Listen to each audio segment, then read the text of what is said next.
नमस्कार दोस्तों, मेरे channel real life and DIY में आपका स्वागत है। आज की वीडियो में मैं आपको दिखाऊंगी कि माता रानी को खोइचा कैसे भरें।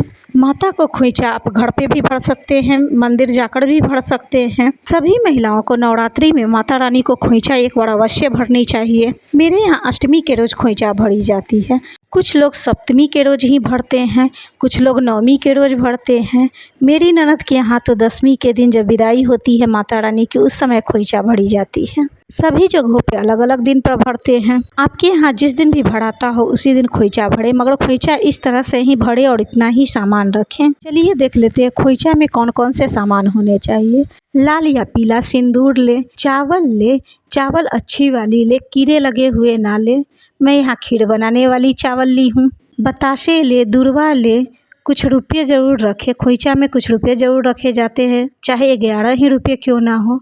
हल्दी की गांठ ले, मैं यहाँ 7 हल्दी का गांठ ली हूँ, 7 सुपारी ली हूँ, 7 पान के पत्ते ली हूँ। फूल ले, फूल आप कोई भी ले सकते हैं, गुड़हल के, गेंदे के या फिर अपराजिता के, सदाबहार के, जो भी फूल आपके पास है वो फूल ले लें। सुहाग की सामान ले लें। 16 श्रृंगार भी ले सकते हैं, लेकिन मैं यहाँ आलता, सिंदूर, बिंदी, लहठी, नेल पॉलिश और आईना कंघी ली हूँ। मेरे यहाँ लाख की चूड़ियाँ ही चढ़ाई जाती है, इसलिए मैं लाख की चूड़ियाँ ही ली हूँ। लाल, पीले, गुलाबी किसी भी कलर के ले सकते हैं। अगर आपके यहाँ कांच की चूड़ियाँ चढ़ती है तो कांच की चूड़ियाँ भी चढ़ा सकते हैं। मैंने यहाँ सुहाग के सामान में 7 सामान ली है। आपके पास जितना हो वही चढ़ाएं, नहीं कुछ हो तो सिंदूर बिंदी तो अवश्य ही चढ़ाएं। खोइचा भरने के लिए एक ब्लाउज का कपड़ा या फिर साड़ी भी ले सकते हैं, नहीं तो इस तरह से एक लाल चुनरी ले लें। पीले भी कपड़े ले सकते हैं, मगर माता रानी को लाल रंग ज़्यादा पसंद है, इसलिए लाल रंग के ही चुनरी लें। खोइचा में लौंग इलायची भी रखा जाता है, मैं दिखाना भूल गई, इसलिए लौंग इलायची आप ज़रूर रखें।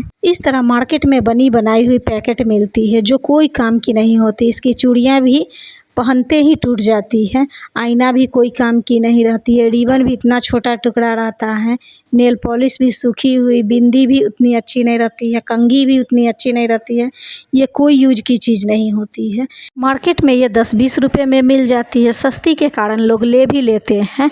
ऐसी पैकेट चढ़ाने से अच्छा है सिंदूर बिंदी मात्र 2 ही चीज़ चढ़ा दें, मगर सस्ती के कारण बेकार चीज़ ना चढ़ाएं। चलिए अब आपको खोइचा भर कर दिखाती हूँ। वीडियो में आगे बढ़ने से पहले आपसे रिक्वेस्ट है, अगर आपने मेरे चैनल को सब्सक्राइब नहीं किया है तो सब्सक्राइब ज़रूर कर लें, ताकि आने वाली वीडियो की नोटिफिकेशन आप तक पहले पहुँच पाए। माता रानी के सामने इस तरह से चुनरी बिछाएं, चाहे घर पर खोइचा भर रही हो या फिर मंदिर में जाकर भर रही हो। इस तरह से माता रानी के सामने चुनरी बिछाएं, उसके ऊपर 7 जगह सिंदूर लगाएं। सिंदूर आप लाल पीली कोई भी लगा सकती हैं। मैं 2 जगह खोइचा भरती हूँ, एक घर पे भी अपने माता रानी को और एक मंदिर में भी जाकर भरती हूँ। मंदिर जाती हूँ तो इसी तरह खोइचा भरती हूँ, और घर पर खोइचा भरती हूँ तो 7 अलग अलग जगह पर नहीं रखती हूँ, बल्कि एक ही जगह पर 7 अंजलि चावल रखती हूँ। 7 जगह जहाँ सिंदूर लगाए हैं वहाँ पान के पत्ते रखें। अगर आपके पास 7 पान के पत्ते ना हो तो एक ही पान के पत्ते पे लौंग इलायची सुपारी रखकर चढ़ा सकते हैं। 7 पान के पत्ते पे चावल रखें। चावल अंजलि से भरकर ही रखें, भले ही थोड़े थोड़े डालें, मगर दोनों हाथों की अंजलि बनाकर ही चावल डालें। चाहे किसी बेटी बहू को देना हो या फिर किसी को भी खोइचा देना होता है तो दोनों हाथों की अंजलि से ही खोइचा देना चाहिए। प्लेट में कि पूरी चावल नहीं रख दें, थोड़ा सा चावल बचा लें। इस तरह से 7 पान के पत्ते पे पहले चावल से खोइचा देंगे। बहुत से जगह पर इसे गोदी भरना, ओटी भरना कहते हैं, मगर हमारे यहाँ खोइचा भरना ही कहते हैं। 7 चावल पे एक एक सुपारी रखें। देखिए, अगर सभी चीज़ें 7 ना हो तो घबराए नहीं, आप एक भी चढ़ा सकते हैं, ज़रूरी नहीं है कि सभी चीज़ 7-7 ही हो। पिछली बार जो मैंने वीडियो बनाई थी उसमें एक ही पान के पत्ते पे सुपारी लौंग इलायची रखकर चढ़ाई थी। कुछ लोगों ने कमेंट किया था, आपने पान का पत्ता और सुपारी तो रखा ही नहीं, मगर बहुत से लोगों को ये वीडियो पसंद आई और बहुत लोगों ने सब्सक्राइब भी किया। ये मेरी शॉर्ट्स वीडियो थी। सभी चावलों पे हल्दी के गांठ रखें। अगर आपके पास हल्दी की गांठ ना हो तो आप हल्दी के पाउडर भी रख सकते हैं। बताशा चढ़ाएं। बताशा माता रानी का प्रिय भोग होता है। 7 पे बताशा भी रखेंगे। दूर्वा रखें। खोइचा में दूर्वा अवश्य दिया जाता है। खोइचा में दूर्वा इसलिए दिया जाता है क्योंकि दूर्वा कभी भी खराब नहीं होता। अगर सूखे हुए दूर्वा में भी 5 दिन पानी दे देंगे तो वो फिर से हरी भरी हो जाएगी। फूल चढ़ाएं। फूल गुड़हल का हो तो ज़्यादा अच्छा है, मगर मैं गेंदे का ही फूल चढ़ा रही हूँ क्योंकि अभी मेरे पास गुड़हल का या अपराजिता का फूल नहीं है। खोइचा में रुपए रखें। आप जितने भी रुपए रखना चाहे उतना रुपया रख सकते हैं, कम ज़्यादा कोई भी मायने नहीं रखता है। 11, 21, 25, 51 कुछ भी हो सकता है। श्रृंगार का सामान चढ़ाएं।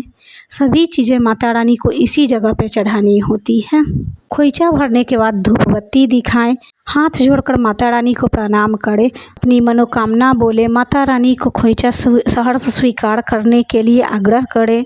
अगर आप खोइचा घर पर भर रही हैं तो दशमी के दिन ये खोइचा को उठा ले और चावल के खीर बना ले, बताशे प्रसाद में बांट दे। श्रृंगार के सामान आप घर में सुहागन औरतें अपने यूज कर सकती हैं। इस तरह से माता रानी की खोइचा भरने की विधि पूरी हो जाती है। अगर आप मंदिर में कर रही हैं तो मंदिर में आप सारे सामान छोड़ दें। जो भी आपको खोइचा में पंडित जी देंगे वही आप लेकर आएँ। खोइचा में चावल दिए हैं तो चावल का भी यूज करें खीर बनाने में। अगर कुछ श्रृंगार के सामान भी खोइचा में आ गए हैं तो उसे भी यूज कर सकते हैं। उसे माता रानी का आशीर्वाद समझकर पहन ले। आशा है खोइचा भरने की सारी विधि नियम आपको पसंद आई होगी। पसंद आए तो लाइक, शेयर, सब्सक्राइब करना। कमेंट में जय माता दी लिखना ना भूलें। मिलती हूँ अगली वीडियो में। जय माता दी।